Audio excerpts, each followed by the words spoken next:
The future of mobility is electric, but the future of sustainability runs deeper.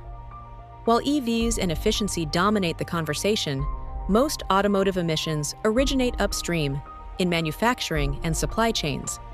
Steel and aluminum production, high-temperature processes, paint shops, and global logistics continue to drive the industry's carbon footprint.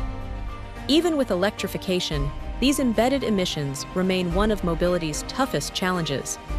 This is where UrjanovaC's engineering-led approach comes in. We move beyond checklists to deliver practical, process-level decarbonization through carbon hotspot mapping, digital twin simulations, energy and thermal optimization, CCUS ready planning, and actionable roadmaps. The outcome: lower emissions, lower energy costs, and resilient production systems.